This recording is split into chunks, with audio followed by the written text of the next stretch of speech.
My name is Zeta, and this is Green Rush Revolution. We're here in Las Vegas at the Cannabis Conference, the first conference, biggest conference since COVID hit. And I'm here with Summer Thomas from Canna Advisors. Hey, Summer, how you doing? Hey, Zeta. You doing great? Right, great, doing so great. Super awesome. Just had our first speaking engagement of the morning. I know, it was awesome, super awesome sharing the panel with you about license applications. That's kind of what we do. Yeah. But beyond that, like, what do you see with the industry happening? Like, tell me a little bit about insight about what you're seeing going on right now. Wow, super exciting time in the industry. Definitely. Just this year, we've had so many states legalizing, programs coming on board. Not just legalization, but legalization by the biggest states, and East Coast legalization really storming along here. So New York, New Jersey, Connecticut, big states happening, and New York leading the charge with a lot of very progressive policies. I think what you would expect from New York, but super exciting to see things like cannabis consumption being allowed anywhere you can smoke cigarettes in New York. So that's awesome to see that evolution happening in policy. Well, New York, pretty amazing for the fact that all the different license types that they're offering too. I mean, small business adult use cooperative license is similar to the medical marijuana collective license in California under Proposition 215. So, I mean, I wonder what are your thoughts on that to help build a robust economy for the state of New York? I mean, it's pretty amazing, isn't it? I love this. So many interesting different licenses that they are offering. I think one of my favorites is like an industrial sort of manufacturing license where you can use cannabis byproduct to make other products. So I could, next year at this conference, have a handbag made out of cannabis waste materials. Like so sustainable and fashionable and progressive, just very New York sort of license that's available. Right, and you're still talking about New York, it's like, it was the tipping point. Or, because California passed, all these different states passed, but once New York passed, we are seeing a surge happening across the eastern seaboard. It's pretty wild, right? So for instance, Virginia, Virginia offering 450 dispensary licenses out of the starting gate, 400 cultivation licenses. I mean, that is a lot. I've never seen a state just come out and do that. Have you? Right, no, I don't think so. I wonder if they will all be, are they all going to be right off the bat like that, or will they do some sort of a rolling process? Yeah, I don't know. That would be a lot all online at once. But certainly, in my career, I've never really seen a state just come out like that. So there's a lot of demand, a lot of people want it. Virginia's certainly not been a typical rollout program. Not many states legalize and then decide to just wait 2 years to see what happens. So I think in Virginia, there may be some changes down the line when it comes to the new governor, new legislators being elected. That if those folks may decide to push this program along a little quicker than it's scheduled for. Right. What about because they put out so many licenses, and then we're thinking about the state of New York and looking at the license categories, do you think the state of New York is going to offer thousands of licenses?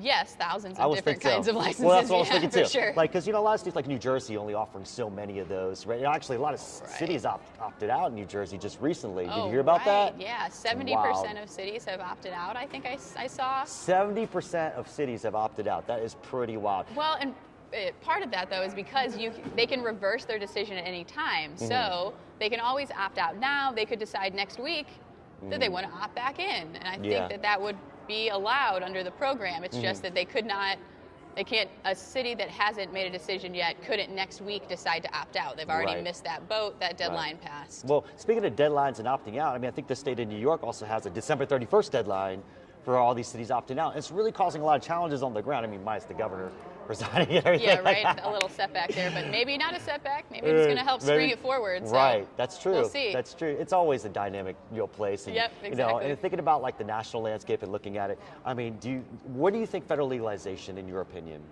is going to happen?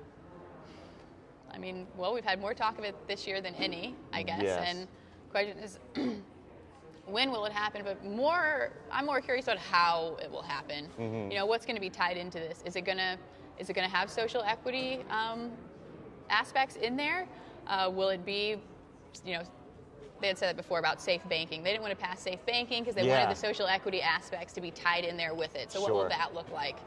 How are they going to face interstate commerce, right? How are all these states going to be working together after federal legalization? It's not just going to be pass a bill, flip the switch, and it's federally legal. We now have a federal cannabis market. No, we have 50 different cannabis markets going on. We're and just, how nobody's is ready. that integration going to work? Nobody's ready. Like if No they one's ready, yeah. if they legalize tomorrow, everybody would be scrambling. Absolutely. You know, and it's amazing to think about like when it does happen and the borders open up from some of these states and we do start seeing interstate. It's really like a mature up. But I'm just saying like no one's ready right now.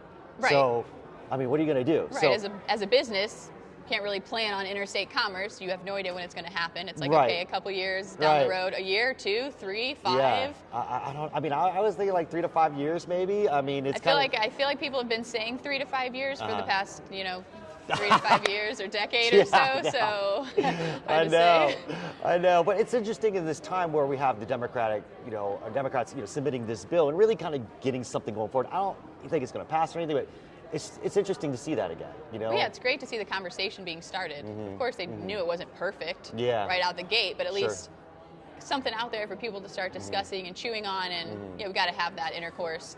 But it's combined now, as opposed to, let's just say 6, 5, 7 years, whatever, many years ago. That now we have all these states and multiple states that already have some kind of medical marijuana or adult use bill. That's putting pressure on that. I mean, Charles Koch, for instance, he just recently announced, oh yes, I'm in support of marijuana. I invested $25 million. I mean, it's very powerful people. Amazon, right, coming out. Yeah. Apple coming out. I mean, what are your thoughts on that? I mean, I think we're closer than ever, feels like. Yeah. I mean, I think with New York at the start of this year, it became inevitable. Right. Right. Once New York was on board, everyone's going to start getting behind it. I know. It's even the more conservative locations, and we have, I think it was just Iowa that their governor sent a letter asking the FDA if it would be okay if they legalized cannabis, essentially. And the FDA was like, well, we're not going to shut your schools down. Right. We won't pull back your federal funding for your schools just because you've legalized. So, even the FDA kind of telling states it's okay. Yeah. So how many years have you been in the cannabis industry, Summer? I've been with Canna Advisors for 3 years now. 3 years, okay. Yeah, so 3 years of license applications. I think they say that every 1 year in the cannabis industry is equal to, 5 or 7? Something like that. Yeah, and it feels like every month is about a year. It's about a year. Yeah. Right, unless it's a license application period. And then it seems really short, but there's never enough time. Well, license applications, man, I've been through so many different ones, and win, lose. You gotta really provide as many solutions as possible for those clients, and even if you do lose, right? So there's ways of repurposing that IP and ways of generating revenue or add that to really support clients in many different ways. How do you guys do it at Canna Advisors when you lose a license? Yeah, I mean, we're very competitive, so we like winning. Everyone on the team's really competitive, so it hits us hard when we have losses, and we hate to have losses, but that happens, especially when you have a lottery system and you're picking a lot out for the winner. Well, it wasn't anything personally that I did in my writing of content or reviewing or anything like that. Well, lotteries are different. That happens. Yeah. Even with graded applications. Yeah, merits. Sometimes you don't lose. Sometimes you don't win. But definitely, we have a very iterative process, so we're always making our content and everything that we do better and better. And it's always case by case, too. Yeah, sometimes the team that we're working with just may not have what it takes to win a license, and we may have done everything we can, and they may have worked really hard, and it just so happened that their property fell through the last day or something like that. Sure. Nothing you can really do about that. But there's also politics. That's for sure. Vegas is a perfect example of that, right? I mean, major Florida, also a big example. You have to sue the state to get a license if you're lucky.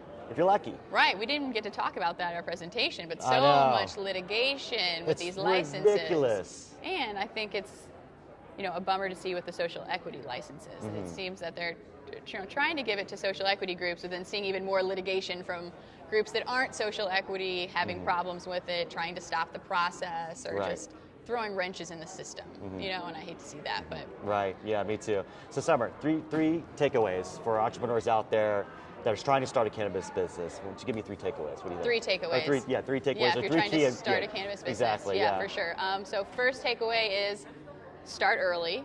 If you're thinking about it, get started. Start getting something on paper. Start building a team. Get some ideas going. Second thing, educate yourself. Yes. Like we've talked about, all these programs have all these different rules, all these different guidelines. Any little thing can get you possibly disqualified. So really make sure that you are reading the application, the regulations, the statutes, all of the laws that are out there. Get yourself educated there. And then, thirdly, maybe this also goes to education, but I love staying daily, updated on the daily news for the cannabis industry. Yeah, me too. Like we're saying, it's always evolving. It's so fast. There's always something new and interesting going on. So I'm a huge Marijuana Moment fan. Oh, you like Marijuana Moment? I love that too. Particularly myself, but so definitely would say, that's. Yeah, I mean, that's how I start the day every day. Right, stay on top of the news, doing Google alerts, things like that. But Marijuana Moment, I do love that publication. And it's really interesting to see like the innovation that's happening in the space to help you understand where your place is. And a lot of times, I talk to all kinds of folks where like, okay, I want to open a dispensary. And I'm just like, okay, tell me why you want to open a dispensary, right? Yeah. And then before I know it, they're probably not well qualified for this. So the next question is, okay, what is your professional background, right? Right. And once I understand the professional background, I know how to bridge them into the industry or figure out a way to do that. Yeah. And all of a sudden, their just eyes light up and they're never really aware. Yeah. So coming back to news, I mean, that's what a lot of people are relying on is one, credible news that's not misinformation, and then two, being able to have an expert like, us to be able to just help them, guide them in the right direction, right? Do you experience that a lot? Like where people come to you and they're like, hey, I want a dispensary, we're really not qualified for that? Oh yeah, absolutely. All the time, I mean, we do hourly consults, so multiple times a week that's I'm your helping qualifier. guide people through all of that. That very initial decision-making process was trying to figure out, should I be an infuser or should I be a cultivator? Should I be a retailer? It's like, well, what are you interested in? Are you a scientist? Do you like cultivation, agronomy? Are you more of a people person? You want to be the retail? Right. So interesting. Yeah. Right on. Well, Summer Thomas, thank you so much. Thanks Canna so much, Advisors Zeta. and Green Revolution, thank you so much. Have a great day. Yeah, you too. All right.